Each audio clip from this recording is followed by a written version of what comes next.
Hello friends, welcome to my dream Malootty. ഇന്ന് നമ്മൾ ഒന്ന് പുറത്തൊക്കെ പോവുകയാണ് കേട്ടോ. അവധി ദിവസമായിരുന്നു. അപ്പോൾ ഇന്ന് രാവിലെ വീട്ടിൽ തന്നെ ഇരുന്ന് ഭക്ഷണമൊക്കെ ഉണ്ടാക്കി കഴിച്ചു. നമ്മൾ അങ്ങനെ വീട്ടിലെ കുറച്ച് കാര്യങ്ങളൊക്കെ ചെയ്തിരിക്കുകയായിരുന്നു. അപ്പോൾ വൈകുന്നേരം ആയപ്പോൾ എല്ലാ കാര്യങ്ങളൊക്കെ ഒതുങ്ങി കഴിഞ്ഞപ്പോൾ എന്നാൽ ഇന്നൊന്ന് പുറത്ത് പോകാമെന്ന് വിചാരിച്ചു. എങ്ങോട്ടാണെന്നൊന്നും പ്ലാൻ ചെയ്തിട്ടില്ല. ഇന്ന് നമ്മൾ ഫ്രൈഡേ ഈവനിങ് ആയിട്ട് ഒരു ചായ കുടിക്കാൻ പോവാണ്. ഫസ്റ്റ് നമ്മൾ ചായ കുടിക്കും, എന്നിട്ട് നമ്മൾ തീരുമാനിക്കാൻ അങ്ങോട്ട് പോകണമെന്ന്. അപ്പൊ ഇന്നത്തെ ഫ്രൈഡേ ഈവനിങ്ങിലേക്ക് എല്ലാവർക്കും സ്വാഗതം.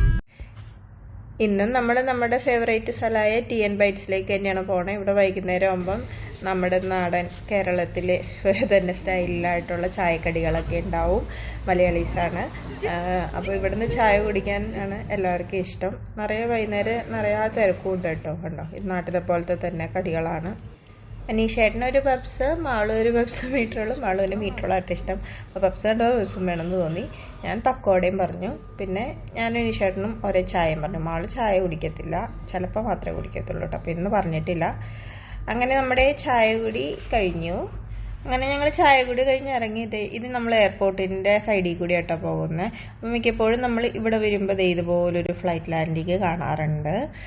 അപ്പം ഇന്നത്തെ നമ്മുടെ ട്രിപ്പ് സീബ് എന്ന സ്ഥലത്തേക്കാണ്. ബീച്ച് സൈഡിലായിട്ട് അവിടെ മസ്കറ്റ് നൈറ്റ് നടക്കുന്നുണ്ട്. അപ്പം ഇന്നത്തെ അവിടുത്തെ മസ്കറ്റ് നൈറ്റ് കാണാമെന്ന് കരുതി. അവിടെ എല്ലായിടത്തും ഓരോ പ്രത്യേകതകളായിരിക്കും കേട്ടോ, ഒരേപോലെയല്ല.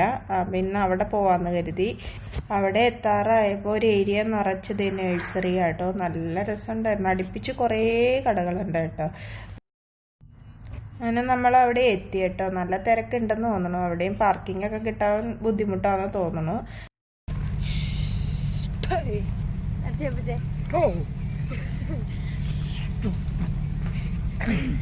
അപ്പൊ കൂട്ടുകാരെ നമ്മള് ഒരു ബീച്ചിലെത്തി.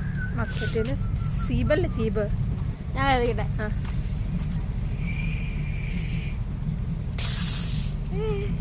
നമ്മള് ഇവിടെ സീബ് എന്ന് പറഞ്ഞൊരു സ്ഥലത്ത് ബീച്ചിൽ മസ്കറ്റ് ഫെസ്റ്റിവൽ നടക്കുന്നുണ്ട്. അവിടെയാണ് കേട്ടോ വന്നിരിക്കുന്നത്. നമ്മൾ കയറി ചെല്ലുന്ന അടുത്ത് തന്നെ ഇത് നല്ല പൂക്കൾ. എനിക്ക് ഭയങ്കര ഇഷ്ടമായിട്ട് ഈ പൂക്കൾ. നിറച്ച് പൂക്കൾ ഉണ്ടാവില്ലേ ഇതിനകത്ത്, ഈ ചെടിക്കകത്ത്. ഇവിടെ മിക്ക സൈഡിലും തന്നെ റോഡ് സൈഡിലായിട്ട് ഇങ്ങനത്തെ പൂക്കളുണ്ട് കേട്ടോ. നല്ല ഭംഗിയല്ലേ. നമ്മൾ ഒരുപാട് സന്ധ്യാവാതെ ചെന്ന കാരണം എല്ലാം കാണാൻ പറ്റും കേട്ടോ. ഇനി രാത്രി ആകുമ്പോഴാണ് ലൈറ്റുകളൊക്കെ ഇട്ടുള്ള ഇത് വരുന്നത്. ബീച്ച് സൈഡിൽ ആളുകളായതുകൊണ്ട് തന്നെ ഇവിടെ നടക്കാനും വെറുതെ ഇങ്ങനെ വന്നിരിക്കാനൊക്കെ ഇഷ്ടംപോലെ ആളുകൾ വന്നിട്ടുണ്ട് കേട്ടോ. പിന്നെ മസ്കറ്റ് നൈറ്റ് ആയതുകൊണ്ട് അതിനും വേണ്ടിയിട്ട് ആളുകൾ വന്നിട്ടുണ്ട്. നല്ല സുഖമുള്ളൊരു ഏരിയയാണ് കേട്ടോ. പിന്നെ ഇവിടെ കുഞ്ഞുങ്ങൾക്ക് കളിക്കാനായിട്ട് സൈക്കിളുകൾ, വണ്ടികൾ അങ്ങനെ റെൻറ്റിന് കൊടുക്കാനായിട്ട് അവിടെ ഇവിടെ സൈഡിലൊക്കെ വെച്ചിട്ടുണ്ട് കേട്ടോ. നല്ല തണുപ്പും കാറ്റും എല്ലാം ഉണ്ട്. നല്ലൊരു സുഖമുണ്ട് കേട്ടോ വൈകുന്നേരം ഇതിൽ കൂടെ നടക്കാനായിട്ട്. കുറേ ആളുകൾ നടക്കാൻ മാത്രമായിട്ട് വരുന്നുണ്ട്. നല്ല ഏരിയ ഉണ്ട്, നമുക്ക് നടക്കാൻ പറ്റി അങ്ങ് വരെ ഉണ്ട്. പിന്നെ ബീച്ച് സൈഡിലാവുമ്പം വീക്കെൻഡ് ആവുമ്പോഴും അവധി ദിവസങ്ങളിലും ഫാമിലി ആയിട്ടൊക്കെ വന്ന് എല്ലാവരും എൻജോയ് ചെയ്യുന്നുണ്ട്. മസ്കറ്റ് നൈറ്റിൻ്റെ ഭാഗമായിട്ട് കുറേ കടകളും പിന്നെ പരിപാടികൾ, പിന്നെ ഡാൻസ് പ്രോഗ്രാംസ് ഒക്കെ ഉണ്ടെന്ന് പറയുന്നു. നമ്മൾ അത് പ്രതീക്ഷിച്ചിട്ടില്ല കേട്ടോ. ഉണ്ടോ ഇല്ലയോ എന്നറിയില്ല. ഇനി ഇത് കണ്ടോ, ഇവരുടെ അലുവ ഉണ്ടാക്കുന്ന കേട്ടോ, ലൈവായിട്ട് ഉണ്ടാക്കി വെക്കുന്നു. പിന്നെ ഇവിടെ ഒരു ഫോട്ടോ എടുക്കാൻ പാകത്തിന് ഫ്രെയിം 2 സ്ഥലത്ത് വെച്ചിട്ടുണ്ട് കേട്ടോ. അപ്പം മാളൂട്ടി അവിടെ കയറി ഒരു ഫോട്ടോയൊക്കെ എടുത്തു. ഫെസ്റ്റിവലിൻ്റെ ഭാഗമായിട്ട് പരിപാടികൾ സ്റ്റാർട്ട് ചെയ്തു കേട്ടോ. ഒരു ഗ്രൂപ്പ് ആൾക്കാർ വരുന്നുണ്ട്. ഇവരുടെ പ്രോഗ്രാം എങ്ങനെയാണെന്ന് അറിയത്തില്ല. അവർ സ്റ്റാർട്ടിങ്ങിൽ വരുന്നതേ ഉള്ളൂ. സ്റ്റേജ് പ്രോഗ്രാമാണോ എന്നൊന്നും അറിയില്ല കേട്ടോ. നല്ല രസമുണ്ടായിരുന്നു കാണാൻ. സ്റ്റേജ് പ്രോഗ്രാമിന് വേണ്ടിയിട്ടാണെന്ന് തോന്നുന്നു അവർ സ്റ്റേജിൻ്റെ ഭാഗത്തേക്കാണ് പോകുന്നത്. പിന്നെ ഇപ്പുറം സൈഡിലായിട്ട് കുറച്ച് ചെറിയ ചെറിയ ഷോപ്പുകൾ, പിന്നെ ഇതുപോലെ അവിടെ ഈ കുട്ടികൾക്ക് വേണ്ടിയിട്ട് വലിയ വലിയ ഡോളുകളുടെ ഉള്ളിൽ കയറി ആളുകൾ ഇരിക്കുന്നില്ല, അങ്ങനത്തെ പരിപാടികൾ. അങ്ങനെ ഈ സൈഡ് മൊത്തം അങ്ങനെയായിരുന്നു കേട്ടോ. സ്റ്റേജ് പ്രോഗ്രാം തുടങ്ങാൻ കുറച്ച് സമയവും കൂടെ ഉണ്ട് കേട്ടോ. അത് കാരണം ഞങ്ങൾ വെറുതെ ബീച്ചിൻ്റെ സൈഡിലേക്ക് വന്നു. നല്ല തിരയുണ്ടായിരുന്നു, നല്ല തണുപ്പും ഉണ്ടായിരുന്നു. ഞാൻ കോട്ട് ഇട്ടില്ല, തൊപ്പി മാത്രമേ വെച്ചിട്ടുള്ളൂ. തൊപ്പി വെച്ചിട്ടുള്ള ഈ സാധനം മാത്രമേ വെച്ചിട്ടുള്ളൂ. എനിക്ക് നല്ല തണുപ്പ്. ഇവരെല്ലാം വെക്കാറുണ്ട്. ഇവർക്ക് തണുപ്പ് എനിക്ക് ഇവര് അച്ഛൻ അമ്മ വെച്ചിട്ടുണ്ട്. അച്ഛൻ ചെറിയ പഞ്ഞൊക്കെ വെച്ചിട്ടുണ്ട്.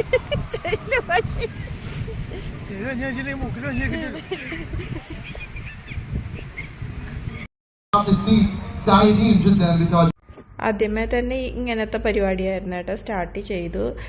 ഒരാൾ ഫുള്ളായിട്ടുള്ള ഡ്രസ്സൊക്കെ ഇട്ടുകൊണ്ട് വന്നിട്ട് നല്ലൊരു ഭംഗിയുള്ള പരിപാടിയായിരുന്നു കേട്ടോ.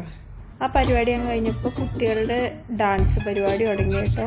അടിപൊളി എന്ന് പറഞ്ഞാൽ പോരാ, സൂപ്പർ പരിപാടിയായിരുന്നു കേട്ടോ. അത്രയും നേരം ആ കുട്ടികളുടെ പരിപാടി കഴിഞ്ഞവരാരും അവിടെ നിന്നാണെങ്കിൽ അത്രയും നല്ല പ്രോഗ്രാമായിരുന്നു കേട്ടോ. കുഞ്ഞു കുട്ടികളുണ്ടായിരുന്നു, വലിയ കുട്ടികളുണ്ടായിരുന്നു. അടിപൊളി സ്റ്റേജ് പ്രോഗ്രാം. പിള്ളേരുടെ പരിപാടി കഴിഞ്ഞപ്പോൾ കുറേ നേരം കഴിഞ്ഞാൽ പിന്നെ അടുത്ത പ്രോഗ്രാമിന് സമയം എടുക്കുമായിരുന്നു കേട്ടോ. അപ്പോൾ ഞങ്ങളിപ്പുറം സൈഡിലേക്ക് വന്നു കഴിഞ്ഞപ്പോൾ അവിടെ കണ്ടോ ഒമാനീസിൻ്റെ ഒരു പ്രത്യേക അവരുടെ കൾച്ചറൽ പ്രോഗ്രാമാണെന്ന് തോന്നുന്നു കേട്ടോ. കുറച്ച് നേരം അവിടെ നിന്നു, അതും നല്ല രസമുണ്ടായിരുന്നു കേട്ടോ. അങ്ങനെ ആ പ്രോഗ്രാമും കണ്ട് വന്ന വഴി കുഞ്ഞുങ്ങളെ കയറ്റിക്കൊണ്ട് പോകുന്ന വണ്ടിയാണ് കേട്ടോ. നമ്മളവിടെ കുറച്ച് നേരമൊക്കെ കറങ്ങി ഇനി പോവുകയാണ്. നമ്മൾ പോണ സമയത്ത് ആൾക്കാർ വന്നുകൊണ്ടിരിക്കുക കേട്ടോ. ഒത്തിരി രാത്രി വരെ ആളുകളുണ്ടെന്ന് തോന്നുന്നു ഇവിടെ. പിന്നെ നമ്മൾ പോയപ്പോൾ ഈ ഹോട്ടലൊന്നും ഓപ്പണിങ് അല്ലായിരുന്നു കേട്ടോ. ഇപ്പോൾ ഓപ്പണായി തുടങ്ങി. അവർ കസേരയും ടേബിളൊക്കെ അവിടെ സെറ്റാക്കി വെച്ചിട്ടുണ്ട്. അപ്പോൾ പരിപാടികളൊക്കെ നല്ല രസമുണ്ടായിരുന്നു. അവിടുത്തെ പരിപാടി കഴിഞ്ഞ് ഞങ്ങൾ ഇറങ്ങി. ഇനി നമുക്ക് ചെറിയൊരു ഷോപ്പിംഗ് ഉണ്ട്. പോരുന്ന വഴി ഒരു ലുലു കണ്ടു, അവിടെ കയറി. അപ്പോൾ ഞങ്ങൾ ആദ്യം തന്നെ ഡ്രസ്സിൻ്റെ ഭാഗത്തേക്ക് പോകട്ടെ. അനീഷേട്ടന് ഷർട്ടും പാൻറ്റുമൊക്കെ നോക്കി നടന്നിട്ട് കിട്ടിയിട്ടില്ല. അപ്പോൾ ഈ ലുലുവിലും കൂടെ ഒന്ന് കയറി നോക്കാമെന്ന് വിചാരിച്ച് അവിടെ കയറി. ഇവിടെ നല്ല കുറച്ചുകൂടെ ഐറ്റങ്ങളൊക്കെ ഉണ്ട് കേട്ടോ, ഇച്ചിരി കൂടുതൽ അവിടെ നോക്കിയതിനേക്കാൾ. മാളുവിൻ്റെ ഫേവറേറ്റ് കളറാണ് പർപ്പിള്. അതിൻ്റെ എന്ത് സാധനം കണ്ടാലും മാള് നോക്കും കേട്ടോ. ഇവിടെ ഒരുപാട് കളക്ഷൻ കാണാൻ പറ്റി കേട്ടോ. നല്ല രസമുണ്ട്. കുഞ്ഞുങ്ങളുടെ ഉടുപ്പാണ്, നമുക്ക് ഒരു രക്ഷയില്ല. അത് കണ്ടു കഴിയുമ്പോൾ നമുക്ക് ഇങ്ങ് എടുക്കാൻ തോന്നും. തീരെ കുഞ്ഞു പിള്ളേരുടെ നല്ല നല്ല ഡ്രസ്സുകളുണ്ട് കേട്ടോ. അനീഷേട്ടന് അങ്ങനെ പോയി തപ്പി പിടിച്ച് പാൻറ്റ്, അനീഷേട്ടന് ഒരു പാൻറ്റ് ഇഷ്ടപ്പെട്ടിട്ടുണ്ട്. നല്ല തുണിയാണ് കേട്ടോ. കുറേ നാളായിട്ട് തപ്പി നടക്കണേ, ഇപ്പോഴാണ് ഒന്ന് ഒത്ത് കിട്ടിയത്. അപ്പോൾ അതിൽ നിന്ന് ഞങ്ങൾ ഒരു 3 എണ്ണം എടുത്ത് സെലക്ട് ചെയ്ത് അനീഷേട്ടൻ ട്രയലിന് പോയി. അപ്പോഴത്തേനും ആള് പോയി ഒരു തണ്ണിമത്തൻ്റെ ബാഗ് എടുത്തുണ്ടോ. തുറന്നു കാണിക്കടാ തണ്ണിമത്തൻ.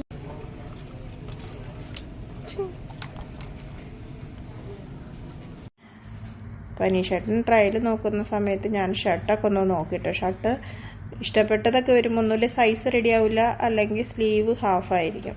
ഓഫീസിലിടുമ്പോൾ ഫുള്ളാണല്ലോ ഇടുന്നത്. ഷർട്ട് അങ്ങോട്ട് എത്തില്ല കേട്ടോ. പക്ഷെ 3 പാൻറ് ഓക്കെ ആയിട്ടുണ്ട്. അപ്പോൾ ഞങ്ങൾ ആ പാൻറ് അങ്ങ് എടുത്തു. പിന്നെ മാളൂട്ടിക്ക് ആർക്കെടുക്കുമ്പോഴും മാളൂട്ടിക്ക് ഒരെണ്ണം വേണം കേട്ടോ. അത് കാരണം മാളൂട്ടിക്ക് ഒരെണ്ണം എടുക്കാമെന്ന് വിചാരിച്ച് അങ്ങനെ ഷോപ്പിംഗ് കഴിഞ്ഞ് ബില്ലടിച്ചു. മാളുവിന് ഒരു ജോഡി എടുത്തു, അനീഷേട്ടന് 3 പാൻറ്റും എടുത്തു കേട്ടോ. പിന്നെ ഞങ്ങൾ താഴെ സൂപ്പർ മാർക്കറ്റിലേക്ക് ചെന്നപ്പോൾ കാണുന്നത് ഇങ്ങനെയൊരു സംഭവം കേട്ടോ. പൊട്ടറ്റോ ചിപ്സിൻ്റെ അഡ്വർടൈസ്മെൻ്റ് ആണ്. അതിൻ്റെ അവിടെ തന്നെ അപ്പുറേ അവർ അതിൻ്റെ സാമ്പിളും കൊടുക്കുന്നുണ്ടായിരുന്നു. അപ്പോൾ മാളുവിനെ കണ്ടപ്പോൾ തന്നെ അത് വിളിച്ച് നമ്മളൊരു ഫോട്ടോ എടുത്തു. നല്ല രസം. ഇതാണ് അവർ കൊടുക്കുന്ന സാമ്പിൾ. അപ്പം ഓരോ സാമ്പിൾ എടുത്തു. അവിടെ വലിയ കാര്യമായിട്ട് നമുക്കൊന്നും മേടിക്കാനില്ലായിരുന്നു. പെട്ടെന്ന് തന്നെ പർച്ചേസിങ് കഴിഞ്ഞു. അത് കഴിഞ്ഞപ്പോൾ ഞങ്ങൾ ഫുഡ് കഴിക്കാൻ കയറി. മാളുവിന് വിശക്കുണ്ടായിരുന്നു. അപ്പം നമ്മുടെ ബിൽഡിങ്ങിൽ തന്നെ അടുത്തുള്ളൊരു ഹോട്ട് ബർഗർ എന്ന് പറഞ്ഞ ഷോപ്പുണ്ട്. അവിടെ നമ്മൾ കയറി. അവിടെ ചെയ്തു വെച്ചിരിക്കുന്ന പെയിൻറ്റിങ് നല്ല രസമുള്ള പെയിൻറ്റിങ്ങാണ് കേട്ടോ. നല്ല കളർ കോമ്പിനേഷൻ നല്ല ഭംഗിയുണ്ട്. അങ്ങനെ അനീഷേട്ടന് ഓർഡർ ചെയ്തത് ഫസ്റ്റ് തന്നെ വന്നു കേട്ടോ. അനീഷേട്ടൻ ഷവർമയായിരുന്നു ഓർഡർ ചെയ്തത്. ഞങ്ങൾ രണ്ടുപേരും കൂടെ ബർഗറാണ് പറഞ്ഞിരിക്കുന്നത്. അപ്പോൾ ഇച്ചിരി താമസം ഉണ്ടായി. വലിയ താമസമില്ലാതെ കിട്ടി കേട്ടോ. മാളു അച്ഛൻ്റെ ഒരു കടിയൊക്കെ കടിച്ചപ്പോഴത്തേനും ബർഗറും വന്നു.